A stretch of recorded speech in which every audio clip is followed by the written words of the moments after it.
nuestro Señor Jesucristo. Mientras iba paso a paso hacia el Gólgota, había muchas mujeres de Jerusalén llorando por él. Pero el Señor les dijo: no lloréis por mí, sino llorad por vosotras mismas, y también por vuestros hijos. Y dijo: ¿por qué razón?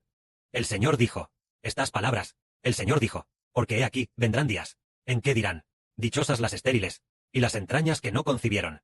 Regocíjate, tú que no has experimentado los dolores de parto, grita de júbilo.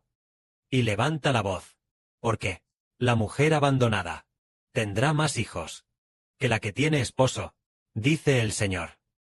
Esto es debido a... ¿qué razón? Entendemos que, al principio, antes de que el Señor fuera crucificado, Dios siempre tuvo un pacto. Este pacto fue el que Dios hizo con Israel, es decir, con Jerusalén. El pacto establecido. Este pacto consistía en considerar a la nación de Israel en el Medio Oriente, o se podría decir, el reino de Judá, tratarlos como el reino de Dios. Considerarlo como el reino de Dios. Cuando se hizo el pacto en aquel tiempo, se utilizó un buey y un macho cabrío para establecer el pacto. Así, a los israelitas los consideró el pueblo elegido de Dios. Pero, cuando el Señor Cristo vino al mundo y fue paso a paso hacia el Gólgota, después de eso, este pacto iba a ser abolido. Y a todos los que creen en el Señor Jesús los consideraría el pueblo elegido de Dios. Y además, a todos los que creen en el Señor Jesús los consideraría como el pueblo elegido de Dios. Este pacto es eterno y no cambiará. Y lo que el Señor Jesucristo iba a redimir era otra nación. Él solo redimió del Israel del Medio Oriente a una pequeña parte de la nación, sino que la nación que iba a redimir, ¿cuál es? Es la llamada nación de Israel del Nuevo Pacto. En el Israel del Antiguo Pacto, sí. El pacto hecho en el monte Sinaí. Este pacto fue abolido cuando el Señor Cristo fue crucificado. En cuanto a este antiguo pacto, Dios una vez tuvo mucha misericordia de Israel, y deseaba mucho que Israel se volviera a él, pero los israelitas siguieron abandonando a Dios, desviándose constantemente del camino de Dios, y enemistándose con Dios. Más tarde, el Padre envió a su propio Hijo a encarnarse como hombre. La venida del Señor Cristo como hombre fue para abolir el antiguo pacto y establecer el nuevo pacto. Entonces, la gente de Jerusalén en el Medio Oriente, se podría decir, son personajes del antiguo pacto. Ellos, por causa del antiguo pacto, recibieron la misericordia de Dios durante mucho tiempo. También por causa del antiguo pacto, Dios tenía un templo en Jerusalén, en el Medio Oriente. Pero cuando Cristo el Señor, el día en que fue crucificado, este pacto fue abolido. La misericordia y la gracia de Dios se transfirieron a otro grupo de hijos. Su misericordia y gracia se transfirieron a todos los que Cristo el Señor ha redimido. Y ya no,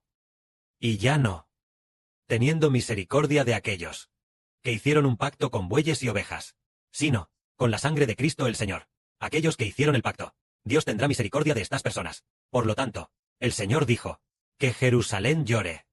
Pero la que no puede concebir, la mujer estéril, ¿por qué debe regocijarse grandemente y gritar de júbilo? Es porque esta mujer se refiere a el reino de los cielos que simboliza el nuevo pacto. El reino de los cielos originalmente era como la esposa de Dios. En la Jerusalén celestial, ella originalmente no tenía hijos. Pero ahora, debido a que el Padre Celestial, a través de su propio Hijo, después de la crucifixión de Jesús, habrá muchísima gente que creerá en el Señor. Después de creer en el Señor, en el futuro ellos resucitarán al reino de los cielos. Resucitarán al reino de los cielos, o estando vivos, serán arrebatados al reino de los cielos, haciendo que este reino de los cielos, un reino que nunca había tenido hijos, que nunca tuvo hijos, la Jerusalén celestial, obtenga innumerables hijos. Por lo tanto, en el cielo, Jerusalén debe gritar de júbilo. Es por esta razón.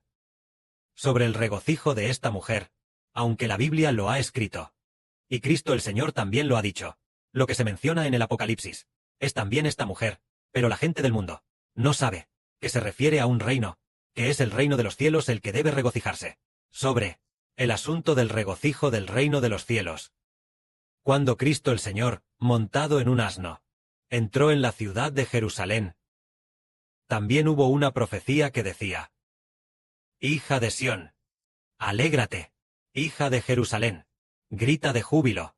La hija de Sión aquí, y la hija de Jerusalén, simbolizan el significado de simbolizar el reino de los cielos. Dice: tu rey viene a ti. Él traerá salvación. Él es de carácter apacible y humilde de corazón, montado sobre un pollino. Es decir, la hija de Jerusalén es esta mujer, dice, la que no puede concebir, la mujer estéril, es esta hija de Jerusalén, la hija de Sión. En realidad, ella no es la Jerusalén terrenal, aunque Cristo el Señor vino a la tierra. Jerusalén fue matado en la Jerusalén terrenal.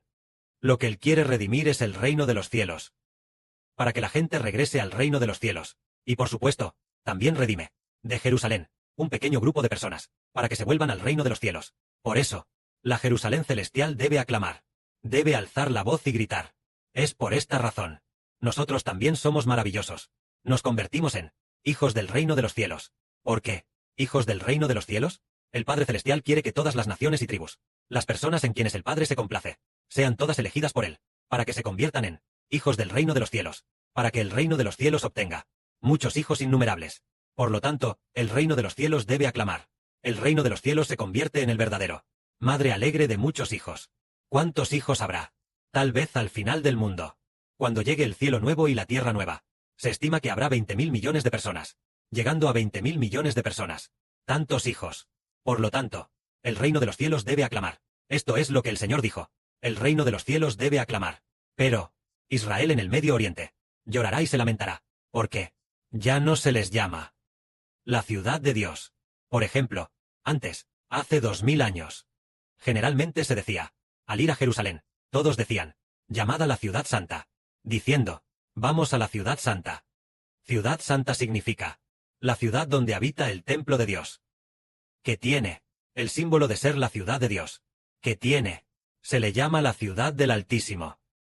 Se le llama, con el significado de la ciudad de Dios, la antigua Jerusalén. Era llamada la ciudad santa. ¿Hay todavía hoy quien diga que Jerusalén es la ciudad santa?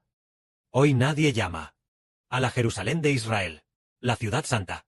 Básicamente, nadie ha oído decir que tu ciudad es una ciudad santa.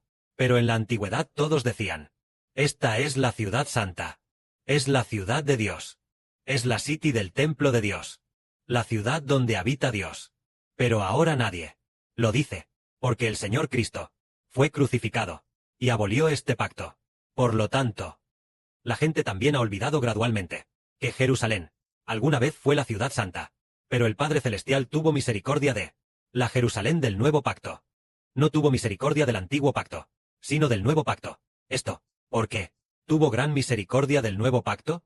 Fue su Hijo, el Hijo de Dios quien hizo el pacto. El Hijo de Dios dio su vida para hacer el pacto, obedeciendo a Dios hasta la muerte, para que Dios tuviera misericordia de la Jerusalén del nuevo pacto. En algún momento de este año, el Padre Celestial hizo que el hermano Heber, en un sueño, viera esto. En el sueño, vio al hermano Heber, recién nacido, y luego, desde el hospital, recién nacido, justo después de nacer, el papá del hermano Heber sostuvo al hermano Heber en sus brazos, con ese amor de toda la vida, ese amor con el que ama a Heber, y luego, él se inclinó, y luego, lo sostuvo en sus brazos, también inclinándose, con ese amor de vida, para amar a Heber. Más tarde, el hermano Heber descubrió que este papá de su sueño era el Señor Jesucristo. Él, con su vida, ¿a quién redimió? Redimió al Israel del nuevo pacto.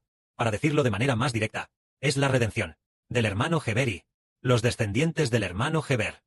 Redimir al hermano Heber y a los descendientes espirituales del hermano Heber. Por lo tanto, con el amor de toda su vida, a quienes quería redimir, era al Israel del nuevo pacto.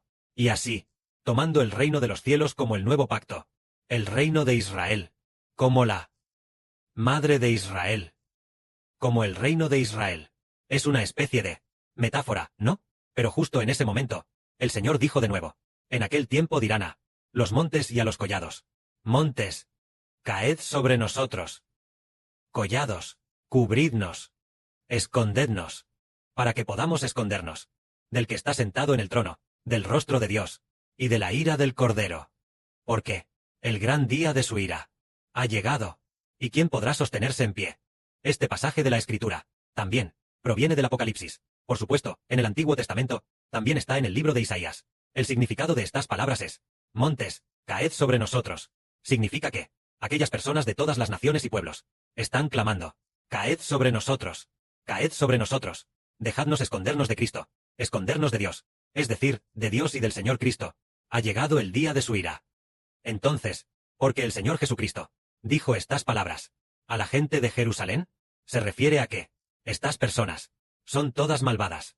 Todos ellos son personas que han abandonado a Dios. Por lo tanto, en el futuro, cuando el Señor Cristo se aire, cuando Dios se aire, ellos dirán: montes, caed sobre nosotros, collados, cubridnos. Así es como dirán. Esto equivale a que el Señor Jesús los considera como personas que no son dignas de la vida eterna. Es maravilloso, ¿verdad? Estas personas no sabían la razón de la crucifixión del Señor Cristo. Cuando el Señor Jesús vino a Jerusalén, por última vez, lloró por Jerusalén, diciendo: si al menos conocieras hoy lo que te corresponde, el tiempo para tu paz. Pero estas cosas fueron ocultadas, para que no lo sepas. Es decir, Jerusalén no sabía que ahora el Señor Cristo entra en Jerusalén para redimir a los que son dignos de la vida eterna. Pero en cuanto a esto, fue ocultado. Por eso hizo que muchísima gente no lo supiera, y al final mataron al Hijo de Dios Creador. Entonces Dios, en su gran ira, abolió el antiguo pacto en su ira. Cuando el Señor Cristo fue crucificado, el velo del templo se rasgó, y además, antes de que el Señor Cristo muriera, el Señor Jesús lloró por Jerusalén, diciendo: en el futuro, Jerusalén, ni una sola piedra quedará sobre otra. Todas las piedras serán derribadas. ¿Y por qué serán derribadas? Es porque Dios desató su ira, ¿verdad? Jehová nuestro Dios dijo con gran ira: esta ciudad tuya es una ciudad que se ha rebelado contra Dios. Ya no te quiero. Entonces vemos que, unos días antes de que el Señor Jesús fuese crucificado, Él lloró por Jerusalén. Incluso sus discípulos le preguntaron al Señor: «¡Guau! ¡Qué gran edificio es este!».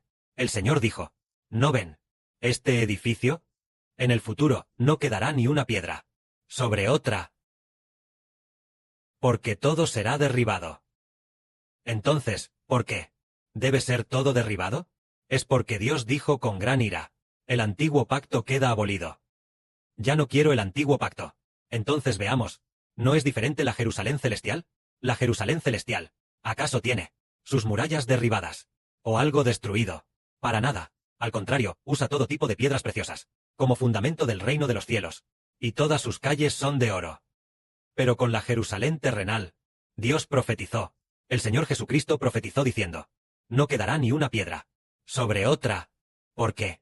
Después de que el Señor Cristo fuera crucificado, Dios, en su ira, abolió este pacto. Es decir, en su ira, abolió este pacto, y además, también en su ira, destruyó Jerusalén, y también en su ira, hizo que el velo del templo se rasgara. Cuando el Señor Cristo fue crucificado, pasaron unas décadas, tal vez unos 30 años después. El templo fue completamente destruido. Fue destruido por completo por los soldados romanos. Al ser destruido el templo, el candelabro de oro y estas cosas ya no existieron más, es decir, Dios ya ha abolido por completo el antiguo pacto. ¿Haciendo qué? Haciendo que ni siquiera la sombra del antiguo pacto quedara. Al final ni siquiera quedó el templo, ni la ciudad santa de Jerusalén. La Jerusalén de la era del antiguo pacto ya no existiera más. Las murallas actuales de Jerusalén ya no es como antes. Que la gloria sea para el Padre y el Señor. Amén.